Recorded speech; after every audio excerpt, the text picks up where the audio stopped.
Hello, this is Dr. Grande. Today's question asks if I can analyze the mental health and personality factors behind the sovereign citizens movement. Just a reminder, I'm not diagnosing anybody. In this video, only speculating about what could be happening in a situation like this. If you enjoy this video, please like it, subscribe to my channel, and consider supporting me on Patreon. I'll put the link to Patreon in the description for this video. The sovereign citizen movement is an anti-government ideology that started in the United States and spread to a number of other nations like Australia, Britain, Canada, and New Zealand. Sometimes sovereign citizens refer to themselves as freemen on the land. The core of their ideology is that no individual can be governed without first providing explicit consent. So essentially, they don't recognize the authority of the government to tell them what to do. They will not accept restrictions on their freedom.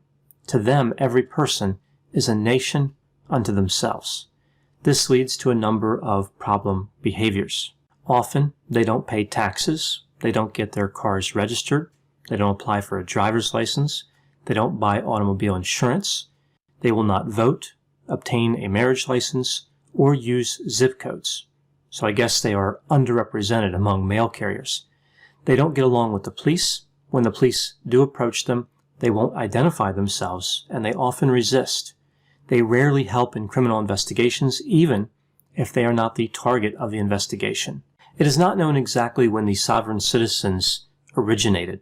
It's believed the movement had its origin in a combination of the Christian patriot ideology and the anti-tax movement. The Christian patriot movement wasn't against government in general. Rather, they were specifically against non-local government. They declared themselves independent citizens, elected their own officials, and established their own common law courts. At some point, we see the sovereign citizen movement takes form and grows substantially.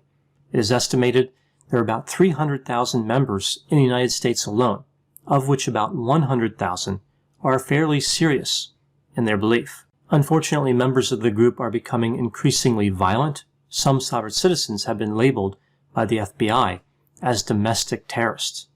In addition to violence, the group tends to engage in a lot of fraud, including mortgage fraud, bank fraud, and selling false credentials, like passports and documents that claim to grant diplomatic immunity. Now I'll take a detailed look at their beliefs. As I mentioned, the central belief is they don't recognize the government's authority over them.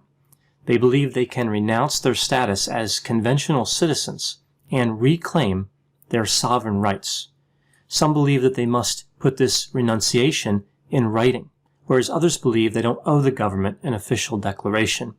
When it is in writing, the verbiage is typically odd and bizarre. So it's really beyond the idea of just having some type of choice as to what type of citizen they will be. Most members also have wider conspiratorial beliefs. They believe that members of the government are actively interfering with the dissemination of knowledge about the right to become a sovereign citizen. Like there's something written in a rule book that says people can do this, and the government officials are putting their hand over it and saying, you don't want to look at that. Furthermore, they believe that the government is actually illegitimate, so its formation in the first place was not the will of the people, and it represents corruption. They believe that they are bound by God's law or common law, which they view as the origin of the governmental system. The sovereign citizens have a very interesting view of birth certificates.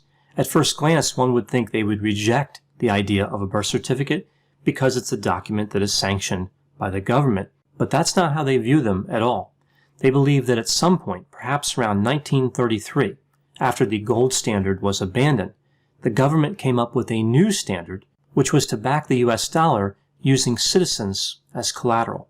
So instead of the gold standard, I guess it's some type of citizen standard. The birth certificate represented a trust account or bond denoting each citizen's monetary value. Each trust account was initially funded with between $600,000 and $20 million. So essentially, they believe that conventional citizens are slaves to the state, with the money in these trust accounts being traded on some type of international bond exchange. A corporate shell account like this is referred to as a straw man, a corporate identity created by the government. they refer to a straw man by using their name in all capitals. So when they use all capitals, that's the straw man. When they use lowercase, they're referring to themselves. Now here's where it gets even stranger. This belief affords them an opportunity. They refer to this as redemption. This is where they can separate from the state and use the money in that account to satisfy financial obligations. For example, the money can be used to pay for credit card debt, mortgage payments, car payments, and rent. It's more than just failing to recognize the authority of the government. They believe the government owes them money. It is not unusual that when a sovereign citizen is involved in a court proceeding, they will try to submit a copy of their birth certificate into evidence. Now moving to the mental health and personality factors. There are several symptoms and characteristics observed in many people identifying themselves as sovereign citizens. It is important to recognize that any particular individual sovereign citizen may not have any of these symptoms. Let's take a look at some of the common symptoms. Paranoia is one we see quite a bit. They believe they are being persecuted by the government. We see stereotyped and bizarre speech, often of a quasi-legal nature. They tend to use what appear to be carefully crafted phrases. They think they're using correct legal terminology. They do this to avoid prosecution and to discharge their financial obligations. It becomes clear right away they actually have a poor understanding of the law. They often refer to their vehicles as conveyances and alter their license plates to contain words like republic and phrases like kingdom of heaven. Their beliefs are typically egosyntonic. They seem normal to them as opposed to ego-dystonic. That's when somebody is disturbed by their own beliefs. So we see a lack of insight here. They believe they have attained a level of enlightenment that exceeds the people around them, like they have a special ability to see what's really going on. They believe they can escape liability by using lowercase letters. Again, all capitals refer to the straw man, so they use lowercase letters to be exempt from the rules. They tend to believe in a number of other conspiracy theories. For example, they might believe that the moon landing was faked, that alien lizard people have infiltrated Hollywood and the government.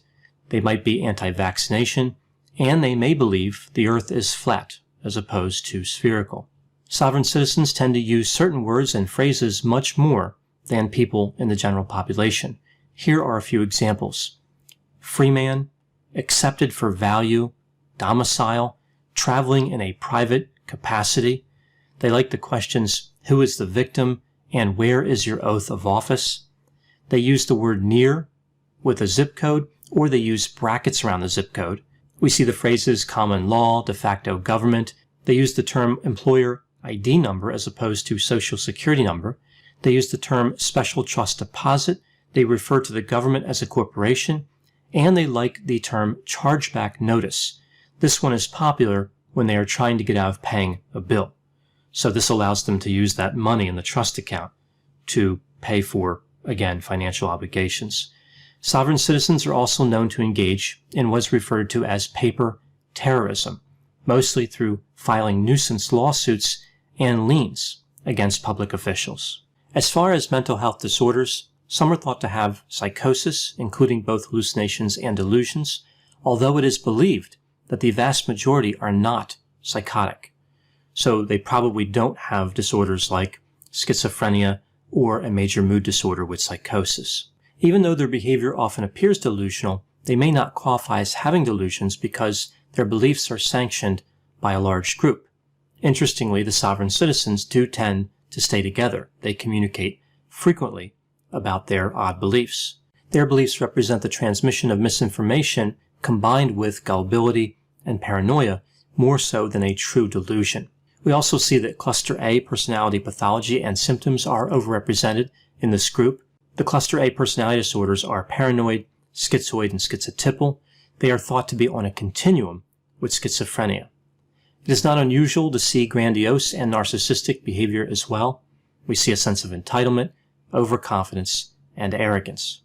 Interestingly, the presence of legal stressors due to their behavior seems to drastically increase their level of conviction in the sovereign citizen values, suggesting that many of them are simply trying to escape the consequences of criminal behavior. With all this in mind, it becomes clear that there is no one profile for members of this group. Some of the members appear to have mental disorders, like those involving psychosis and extreme personality traits, whereas others do not appear to have any mental illness at all. Their beliefs are conspiratorial, but they also happen to have a convenient utility for committing theft and fraud. Therefore, this belief system will be attractive to a wide variety of potential motivations. It's not just members that are susceptible to bizarre thinking, but also there are con artists in the group. The spread of this belief system to so many people points to the dangers of conspiratorial thinking. It's not just that one person believes something that isn't true, it's really about the ability to transmit those beliefs. With this particular movement or conspiracy theory, there is an element of danger. Often conspiracy theories are thought of as bizarre but harmless. Here we see an exception to that rule. Beliefs like these can be maintained without psychosis. They represent subclinical delusional thinking, so a level of delusional thinking that would not normally be treated by a mental health professional. This level of thinking is consistent with insufficient evidence integration, so jumping to a conclusion after seeing certain evidence without considering the rest of the evidence available, essentially a lack of critical thinking skills. I find this movement to be pretty interesting. Most conspiracy theories don't have an upside to the person who believes in them. For example, if someone believes in alien lizard people, they usually don't believe that the lizard humanoids are going to give them money or break them out of jail. It's like the members of this group were thinking, if we're going to make stuff up anyway, we might as well get something out of it. I mean, how convenient is it to find out you're owed up to $20 million? Although if they're going to make things up anyhow, they should have made it like $1 billion. They could write a book titled Turn Your Conspiracy Theories into Cash, although I don't know how they would reliably ship them places without using zip codes, so their sales might be a little sluggish. In a sense, this movement provides a convenient way to escape any legal responsibility, although not actually a good way to escape it, but in someone's thinking, they could look at this as the ultimate exception to all laws. Rather than fight each law on its merits, it's easier to simply say, I'm exempt from all legal action. Again, highly convenient to a con artist, but also, I think, something that is tempting for somebody with conspiratorial thoughts. Those are my thoughts on the sovereign citizen movement. Please put any opinions and thoughts in the comment section. They always generate an interesting dialogue. As always, I hope you found my analysis of this topic to be interesting. Thanks for watching.